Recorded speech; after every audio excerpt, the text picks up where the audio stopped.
Que Deus nos abençoe, nos guarde, nos guie e nos dê a paz. E é justamente neste momento que estamos precisando de muita paz de Deus. Precisamos da paz que excede todo o entendimento para que possamos conseguir vencer os dias maus. É claro, estamos vivendo dias trabalhosos, dias maus nesta terra, mas nós cremos no poder, na graça, na unção de Deus e vamos conseguir vencer todas as coisas em nome de Jesus. Por isso, não perca a esperança, tenha fé, continue lutando, continue batalhando, continue sonhando e orando por dias melhores, porque o nosso Deus está nos ouvindo.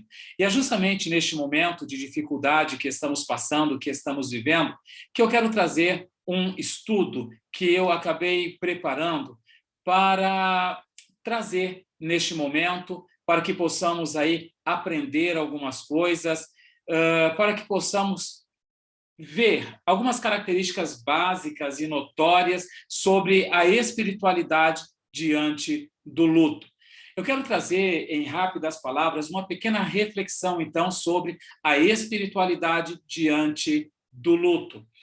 Neste momento, nós precisamos justamente de uma espiritualidade aguçada, apurada, consciente, para que possamos viver o luto que sobreveio nesta terra. Precisamos, então, entender o que é espiritualidade e o que é luto. Espiritualidade e luto. Quando nós olhamos para este tema, que quero refletir neste exato momento, eu quero trazer uma pequena reflexão e um pequeno diálogo de Rubens Alves. Olha só, Rubens Alves nos diz: diante da morte, tudo se torna repentinamente puro. Não há lugar para mentiras e a gente se defronta, então, com a verdade, aquilo que realmente importa. É interessante que Rubens Alves, ele justamente traz essa definição, e eu gosto muito dessa frase de Rubens Alves, que diz: diante da morte, tudo se torna repentinamente puro. E nós vemos isso, e isso é verdade, e se materializa na vida dos seres humanos na Terra. Ele também diz que não há lugar para mentiras, porque diante da morte, diante do luto, diante da fatalidade, não há lugar para mentiras. E é justamente neste momento que nós vamos nos defrontar, então, com a verdade. E é justamente essa verdade que realmente importa sobre a nossa vida. Quando nós pensamos na morte, quando nós pensamos também no luto, nós entendemos que nós temos um encontro marcado. E eu já vi vários filmes, vários seriados que mostram realmente o episódio que a morte se encontra com o ser humano e ele tenta fugir de qualquer forma. E vários filmes hollywoodianos foram feitos, foram orquestrados sobre este tema, quando o homem marca um encontro com a morte e esta passa a perseguir. Eu coloquei no primeiro asterísticos: a morte é a certeza existencial do ser humano. Nós temos um encontro com a morte. Nós já nascemos e este encontro com a morte é inevitável. Nada do que façamos da terra, ainda que corramos de um lado para o outro, nós não vamos conseguir adiar ou faltar neste encontro com a morte. Porque a morte é a certeza existencial do ser humano. Todo ser humano que pensa, todo ser humano que tem consciência, todo ser humano que caminha na Terra, que vive na Terra, ele sabe, ele entende que a única certeza que nós temos é que nós um dia vamos morrer. Nós nascemos e, da mesma forma que nascemos, nós vamos partir desta Terra em um momento, em outro momento. É interessante notar que as Sagradas Escrituras também declaram que nada trouxemos para este mundo e nada iremos levar deste mundo. Então, a morte, ela é uma certeza existencial do ser humano. Penso, logo existo, logo vou deixar esta terra. E como enfrentar a morte? E como enfrentar este encontro marcado? Porque todos nós teremos que enfrentar este momento ou mais cedo ou mais tarde na nossa vida. É possível se preparar para este momento? Será que ao construirmos a nossa história, será que ao caminharmos nesta vida, será que nós vamos nos preparar para este encontro, para este momento fundamental da nossa vida ou da nossa morte? E quais os recursos para enfrentar este momento com serenidade? Um encontro pessoal com o Criador. Então, este encontro marcado, ele representa este encontro pessoal com o nosso Criador, com o nosso Deus. A morte, ela é a certeza existencial do ser humano. Ela é a capacidade que o ser humano tem de entender que ele veio e ele vai voltar. O ser humano, ele é um ser que pensa, que entende. Então, diante desse pensamento, diante desse entendimento, o ser humano entendeu a sua própria finitude. Nós somos finitos. Aqui na Terra, nós não somos eternos. Temos um tempo de chegada e temos um tempo de partida. Uma outra questão que o ser humano veio a entender na Terra é que o ser humano, ele é um ser que entende, ele é um ser que percebe, ele é um ser que pensa e ele é um ser que transcende. Ou seja, ele é um ser humano que vai além dele próprio e consegue se ligar ao sagrado, ao sobrenatural. Se ligando ao sagrado, se ligando ao sobrenatural. O ser humano que transcende, ele consegue entender que a morte não é o ponto final. Ele consegue perceber que existe algo além da morte, que existe algo além da materialidade dessa vida que existimos. Existe algo além dessa própria terra. Existe algo que vai além. Existe uma outra vida que iremos tomar posse dela assim que o nosso corpo terreno declinar. Este mesmo homem que pensa, que entendeu, que conseguiu chegar na conclusão de que ele é finito, este homem que transcende, que se liga ao sagrado, ele entende que a morte não é o ponto final. E este homem também, nós, como seres humanos, nós entendemos que se queremos a vida, devemos estar preparados para a morte.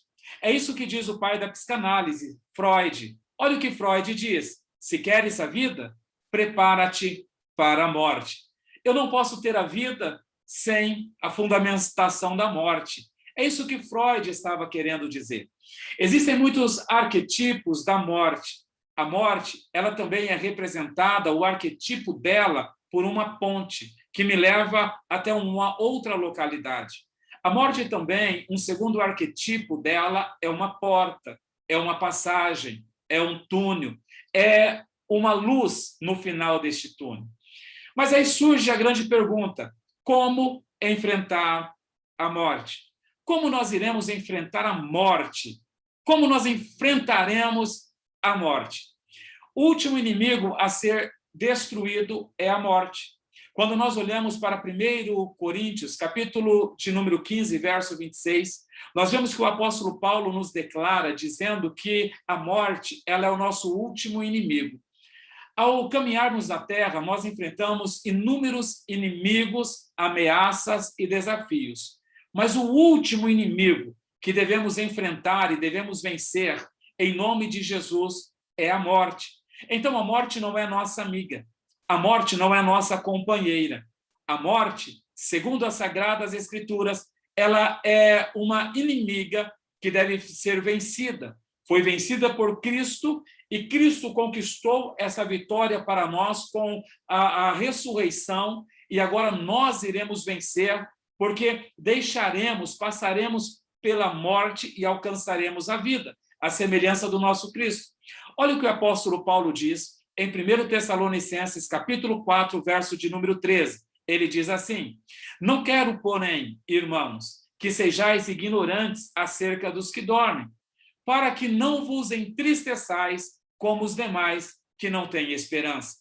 Diante do enfrentamento da morte, diante da questão da morte, nós entendemos que ela é um inimigo que nós devemos enfrentar, encarar mais cedo ou mais tarde. O apóstolo Paulo declara, então, preocupado com o estado dos irmãos que estavam sofrendo luto, porque haviam perdido pessoas queridas, amigos, entes queridos. O apóstolo Paulo, então, declara: não quero, porque ele não queria realmente. porém, irmãos, que sejais ignorantes acerca dos que dormem. O apóstolo Paulo, ele não quer que eu e você, nós, sejamos ignorantes acerca daqueles que partiram em Cristo, acerca daqueles que estão descansando em Cristo. Eu não posso ignorar a realidade dos fatos. A Bíblia não quer que eu ignore, o apóstolo Paulo não quer que nós ignoremos essas questões. Por quê? Para que a tristeza não tome conta do nosso coração e da nossa alma. Por isso ele completa o versículo dizendo: para que não vos entristeçais. Paulo, ele não quer que nós nos entreguemos à tristeza absoluta, a tristeza que nos paralisa, a tristeza que não nos deixa caminhar, que não nos deixa avançar diante dessa grande fatalidade. É claro, é uma fatalidade, é um inimigo a ser vencido, a ser derrotado, e nós iremos derrotar. Mas acerca daqueles que já partiram, não deixe a tristeza consumir o seu coração e a sua alma a tal ponto que paralise a sua vida, que não te deixe andar, que não te deixe caminhar, que não te deixe avançar e construir uma vida e uma história digna de ser contada. É isso que o apóstolo Paulo não queria, e é isso que o Espírito Santo não quer. Ele não quer que nós nos entreguemos à tristeza a tal ponto que possamos anular o nosso presente, invalidando o nosso futuro. E ele continua dizendo no verso 13, como os demais que não têm esperança. Existem muitas pessoas aí que não têm esperança, mas nós temos uma esperança. E a nossa esperança está em Cristo, está na nossa fé, está na palavra de Deus. E essa esperança nos motiva para continuar a nossa história, sabendo que os nossos entes queridos, aqueles que partiram em Cristo, estão em Cristo, e futuramente nós estaremos reunidos lá como uma grande família. Olha o que ele diz no verso 14. Porque se cremos que Jesus morreu e ressuscitou, olha, se nós cremos que Jesus morreu e ressuscitou, assim também, aos que em Jesus dormem, Deus os trará a trazer com ele. Então nós temos uma esperança, nós temos uma crença, nós acreditamos fielmente que Jesus Cristo, ele morreu e ele ressuscitou, ele venceu a morte, então ele é a primícia da ressurreição. Ele abriu o caminho para nós vencermos também. Assim também, aos que em Jesus dormem, partiram, estão descansando, Deus trará com ele novamente na ressurreição. Então nós temos uma esperança. Nós temos uma esperança viva. Então, é possível se preparar para este momento, o momento morte. 1 Coríntios, capítulo 4, verso 6. Porque eu já estou sendo oferecido por aspersão de sacrifício, diz o apóstolo Paulo. E o tempo da minha partida está próximo. Olha que interessante. É possível se preparar para este momento, para o momento da morte? O apóstolo Paulo, em 1 Coríntios, capítulo 4, verso 6, ele está declarando a sua preparação e que ele já estava preparado. Porque ele chegou neste momento e ele entendeu que ele já estava sendo oferecido por aspersão de sacrifício. Ou seja, o tempo da partida de Paulo já havia chegado, já estava próxima, ele já estava contemplando, ele já estava vendo. Então ele está dizendo, olha, eu já estou preparado. Eu já sei disso. E aí ele continua no verso 7, dizendo, eu combati o bom combate, eu acabei a carreira, eu guardei a fé. Como estar preparado para este momento? Tendo a consciência de que, assim como nada trouxemos para este mundo, nada levaremos deste mundo. Nós viemos sem nada e partiremos sem nada. Nós viemos de Deus e voltaremos para os braços de Deus.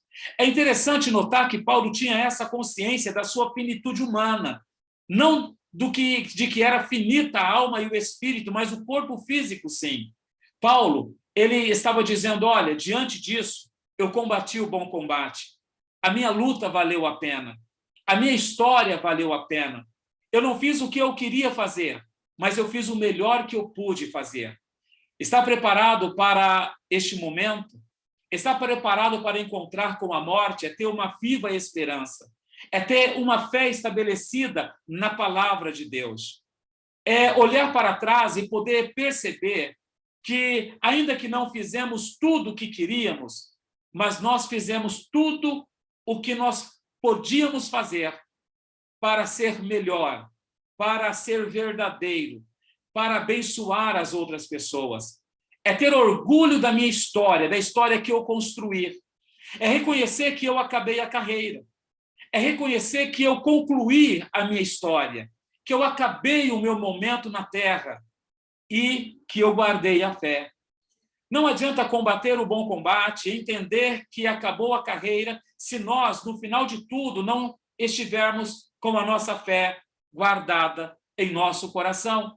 Porque Paulo, ele termina o verso 7 dizendo: eu guardei a fé. Precisamos guardar a nossa fé intacta para o momento que deixaremos essa vida e iremos nos apresentar a Deus. Então, sim, é possível estar preparado para este momento. Assim como Paulo estava preparado para este momento e tantos outros discípulos que nós conhecemos através do relato bíblico, eles estavam preparados. Então, nós podemos estar preparados para este momento. E os recursos para enfrentar, nós devemos ter aí e entender quais são os recursos para enfrentar este momento com serenidade. O primeiro recurso é saber de onde viemos. De onde viemos? Ora, nós sabemos que nós viemos de Deus, que nós saímos de Deus, que Deus nos inseriu neste mundo. Então, de onde nós viemos? De Deus. É saber por que viemos, para construir uma história, para refletir sobre a nossa vida, a graça e a glória de Deus, para deixar o Espírito Santo fluir sobre a nossa vida e para sermos luz de Deus nessa terra. Nós estamos aqui para construir uma história. Chegamos e temos um tempo de chegada e temos um tempo de partida, estabelecido por Deus desde a eternidade. Então, nós temos que ter convicção de que nós viemos de Deus. Nós estamos aqui na terra porque viemos de Deus. E nós estamos aqui para uma grande história, para construirmos uma história. Então, saiba de onde você veio, saiba por que você veio, e é preciso saber para onde iremos. Ora, então eu sei de onde eu vim de Deus. Eu sei o porquê eu vim para construir uma história. Eu estou aqui para construir uma história que honrará o nome de Jesus. E eu tenho que saber para onde eu vou, para onde eu retorno, para os braços de Deus. Um encontro pessoal com o Criador. Esse encontro, ele é pessoal. Por que ele é pessoal? Porque esse encontro pode acontecer hoje. Eu posso ir com Cristo e estar com Cristo e me encontrar pessoalmente com ele. Ou este encontro pode ser coletivo. Eu posso me encontrar com Cristo na coletividade, quando Cristo buscar a sua igreja, quando Cristo arrebatar o seu povo. Então, ele pode ser tanto um encontro pessoal com o Criador, com o Pai, ou um encontro coletivo com o Criador, com o nosso Pai. Falemos agora sobre o luto, falamos sobre a espiritualidade, alguns preceitos da espiritualidade, e agora falaremos um pouquinho aí sobre o luto. Freud, o pai da psicanálise, ele conceitua o luto como uma condição de perda de alguém ou de algo muito importante para o eu. Então, quando nós falamos de Freud e falamos do luto, e qual o conceito que Freud traz sobre o luto, ele traz esse conceito, que é a condição de perda de alguém ou de algo muito importante para o eu. E quando Freud ele traz este contexto, esse conceito de luto, Freud estava vivendo um período muito difícil da história. Freud ele estava presenciando o surgimento do nazismo e a perseguição dos nazistas de Hitler contra os judeus. E Freud, ele era judeu, e ele estava passando agora por uma intensa perseguição, e estava sendo perseguido.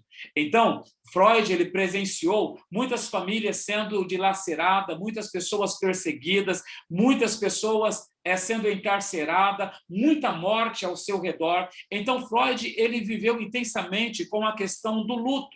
E é por isso que ele consegue trazer este conceito de luto tão profundo que fala a nossa alma, que o luto, ele é a condição de perda de alguém ou de algo muito importante.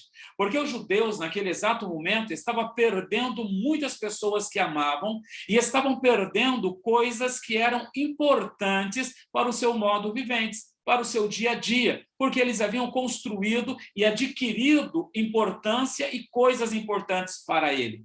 Entendemos então que Freud, ele fala de que há várias maneiras de se perder isso. Então, não existe somente uma maneira de se perder alguma coisa e de se entrar em um estado de luto, porque perdeu. Várias maneiras de perder. A morte é uma perda absoluta. A primeira forma em que eu perco alguma coisa é quando a morte tira algo de mim. Tira uma pessoa, um ente querido, alguém que eu amo, de mim, do meu convívio, de perto. Então eu perdi. É uma morte absoluta, que enquanto estiver aqui na Terra, este vazio, este vácuo, ele não vai ser preenchido. Entenda bem, na Terra, enquanto estivermos na Terra. Outras maneiras de perder é a perda por separação. Eu perdi porque eu separei, porque eu desisti, perdi pelo desaparecimento. Sim, muitos pais de família estavam desaparecendo naquele exato momento que Freud ele traz o conceito da palavra luto. Desaparecendo porque eram raptados pelos judeus. E aí a esposa, os filhos ficavam sem saber aonde estava o papai, aonde estava o ente querido. Muitas pessoas estavam desaparecendo. Então, eles sofriam um luto porque as pessoas estavam desaparecendo e eles começavam a procurar. E existia um outro luto pela desistência e pela separação. Entendemos também que as perdas não se referem somente a pessoas. Então, eu sofro luto não só porque eu perdi pessoas, às vezes porque eu perdi coisas que tinham valor emocional e espiritual para mim, como estava acontecendo naquele exato momento. As perdas também podem ser por posições sociais, profissionais, pelo próprio patrimônio que a pessoa havia adquirido, conquistado, como também estava acontecendo neste momento freudiano. Porque os judeus estavam perdendo as suas propriedades, estavam perdendo as suas posições sociais, estavam perdendo as suas posições profissionais, o patrimônio estava caindo, porque os judeus estavam tomando tudo, e eles estavam perdendo tudo. Então, Freud ele vive muito intenso esta questão do luto, e ele traz esse conceito. Sabe-se que perder faz parte da vida, porém, cada ser passa de diferentes maneiras por este momento. Eu tenho que entender que perder faz parte da vida, assim como ganhar também faz parte.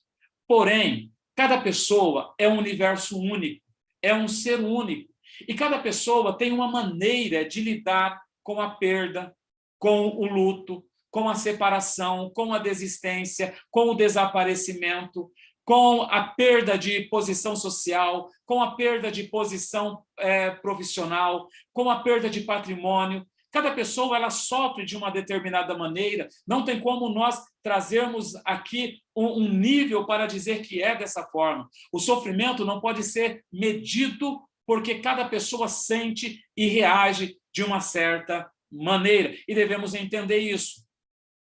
Existem algumas fases do luto. A primeira fase do luto é a fase da negação e isolamento. Quando eu perco alguém, quando alguma catástrofe acontece comigo, como já falamos, que o luto ele não acontece ou ele não se estabelece somente porque eu perdi um ente querido. A perca de um emprego, a desistência, a separação, a crise financeira, tudo isso traz e gera um certo luto. E eu vivo as etapas deste luto. Então, a primeira fase do luto é a negação e o isolamento. É nesta fase que nega-se o ocorrido, interliga-se com a descrença, com o choque inicial, uma fuga da realidade, onde a volta é gradativa. Então, quando nós falamos da primeira fase do luto, da negação e do isolamento, percebemos que nesta fase a pessoa começa a negar aquilo que ocorreu. Então ela entra em negação. E ela começa a dizer: eu não acredito que fulano morreu. Eu não acredito que eu perdi o emprego. Eu não acredito que as minhas contas estão dessa forma. Eu não acredito que eu perdi o controle da minha vida. E essa negação, ela vai interligar com a descrença, porque eu nego, eu não acredito. Então, quando eu não acredito, eu tenho descrença, eu não quero crer, eu não quero validar essa situação que eu estou vivendo. E tudo isso traz um choque inicial que vai me levar a fugir da realidade. Eu vou tentar, na fase de negação e de isolamento, fugir da realidade, negando, tendo descrença, não querendo acreditar nesta realidade, me isolando, eu fujo da realidade. E o meu retorno para a realidade, ele é gradativo. Ele demora-se um tempo, não é de imediato. Então, a primeira fase de uma pessoa que está sofrendo luto é a negação e o isolamento. Então, essa fase de negação e isolamento, ela vem trazendo aí, interligando com a negação da realidade, com a descrença, ela traz um choque inicial, levando a pessoa a se isolar para fugir da realidade, tentando criar um mundo paralelo para ela. E este choque faz ela fugir desta realidade e o retorno para a realidade é gradativo. Existe também uma segunda fase do luto, que é a fase da raiva. Nessa segunda fase do luto, a pessoa ela invoca a sua impotência e a sua falta de controle. Justamente isso traz uma raiva ao coração dessa pessoa. Por quê? Porque nessa segunda fase do luto, nessa fase da raiva, ela olha para ela e ela se sente impotente, porque ela não conseguiu antecipar uma situação que levou ela ao luto. Ela não conseguiu antecipar uma situação para vencê-la, para sobrepô-la. E essa situação a venceu, a nocauteou. Então, ela se sente impotente. E essa impotência traz o sentimento de que ela não tem o controle de tudo que está ao seu redor. Então, ela não consegue lidar plenamente com a sua perda. Em geral, a raiva pode ser direcionada. Então, é nesse momento de raiva que essa pessoa ela se sente impotente, ela sente e sabe agora que não tem o controle de tudo, ela não consegue lidar muito bem com a sua perca. É nesse momento que ela vai direcionar a sua raiva. Então, no primeiro momento, ela pode direcionar a sua raiva para Deus e pode culpar Deus, dizendo: por que Deus deixou acontecer isso? Por que Deus não guardou? Por que Deus não fez algo? E essas palavras direcionadas a Deus, ela expressa uma raiva muito intensa. Essa raiva também pode ser direcionada à família. A pessoa ela pode se voltar contra a sua família, culpando a sua família pelo acontecimento. Ela também pode direcionar a sua raiva para os amigos e ela pode direcionar a sua raiva para ela própria, dizendo: eu sou culpado, e se sentindo mais raivosa consigo mesmo. Ou ela direciona também a sua raiva para as coisas. Então, ela começa a colocar a sua raiva em coisas: casa, carros, imóveis e etc, e etc. É a segunda fase do luto, é a raiva. Existe uma terceira fase para o luto, que é a fase da barganha. Barganha ou mudança de comportamento, pensamento de ser uma pessoa melhor. Ou seja, na fase da barganha, a pessoa já passou pela primeira fase, pela segunda fase do luto e agora entrou na fase da barganha. Essa pessoa ela começa a pensar, a mudar o seu próprio comportamento. Ela começa a pensar a mudar o seu próprio pensamento e se tornar uma pessoa melhor. É a fase que ela começa a barganhar com ela mesma, dizendo: eu vou ser uma pessoa melhor, porque eu, sendo uma pessoa melhor, eu estarei agradando fulano de tal que partiu. Eu, sendo uma pessoa melhor, eu vou estar recuperando tudo aquilo que eu perdi no âmbito financeiro, emocional e assim sucessivamente. É a terceira fase do luto. A quarta fase do luto é a depressão. Quando a pessoa abandona a fase de barganha, a pessoa vai entrar nesta fase depressiva. Mas a fase depressiva aqui não se caracteriza por uma patologia, por uma depressão que ameaça o seu ser. É uma fase que ela vai passar e é uma fase normal. Esta depressão, ela se instala pela percepção da realidade, podendo haver choro, tristeza, isolamento e desânimo. Então, a pessoa ela está depressiva, ela entra na quarta fase, na fase da depressão, e esta depressão é por causa que a pessoa ela tem uma percepção apurada da realidade. Então, ela vai começar a encarar a realidade, então ela se sente depressiva. Vai haver choro, tristeza, isolamento, desânimo e alguns outros sentimentos que são normais, mas são sentimentos que vão acabar estabilizando para que ela entre na quinta fase do luto, que é a aceitação. Na quinta fase do luto, a pessoa acaba aceitando que perdeu, que a pessoa partiu, aceitando a catástrofe, aceitando o ocorrido. E agora ela se levanta, então, para se refazer.